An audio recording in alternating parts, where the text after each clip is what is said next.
Cornish Piskies, Pixies.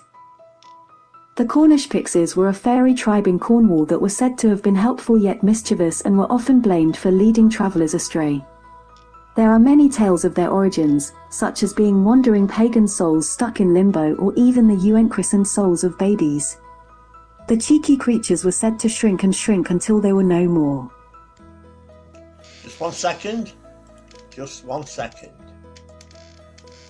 One of the tales of these pesky pixies is set not far from Truro, near to our luxury Cornish cottages. The tale tells the story of a little boy who wandered away from his home in St. Allen into a small valley, in search of flowers. When the little boy didn't return, the villagers searched everywhere for him. On the third day, he reappeared exactly where he had been last seen. He didn't remember being gone and was completely unharmed. He said he had followed a singing bird into the forest, where night had suddenly fallen. At first, he thought stars surrounded him, but soon realized the shining lights were, in fact, tiny beings, the pixies. They led the boy to a sparkling cave full of riches and gave him honey to eat before singing him to sleep. He then awoke. Back in the valley. Well, there you go. That's story 1 of 3 Strange Tales from Cornwall.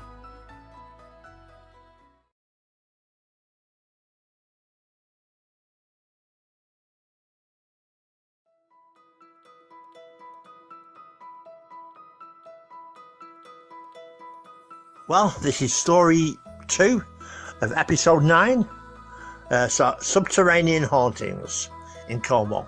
However haunted, Cornwall's ghosts and spectres are not confined to those old ruins and ancient relics. Indeed, many Cornish hauntings take place deep beneath the bleak sedges and wind-rattled grasses of its moors and sea cliffs.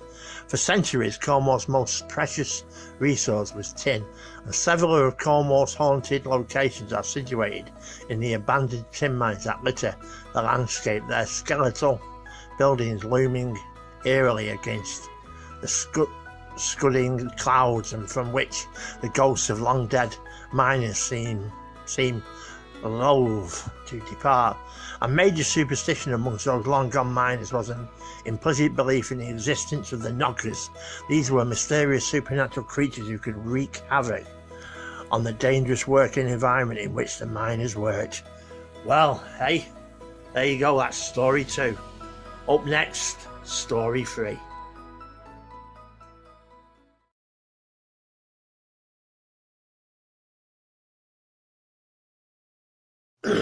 Well, here we are, episode 9. This is the last story. Pasties and Poltergeists. The knockers are an integral part of Cornish folklore.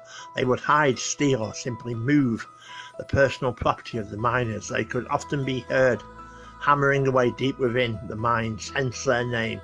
Worse still, if suitably antagonised, these malicious creatures might even cause a mine to collapse.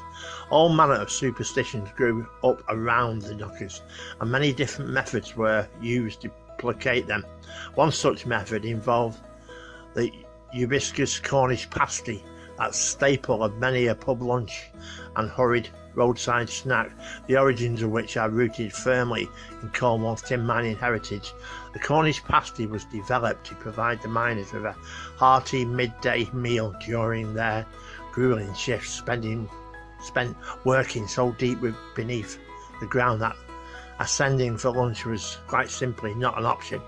It was quite common for miners to leave a piece of the crust of their meal in a dark corner of the mine as a peace offering to the dreaded knockers, in the hope that it would persuade them to spare the one who had left the offering from any malicious activity. Well, there you go. I hope you've enjoyed episode 9 of Beyond the Known World.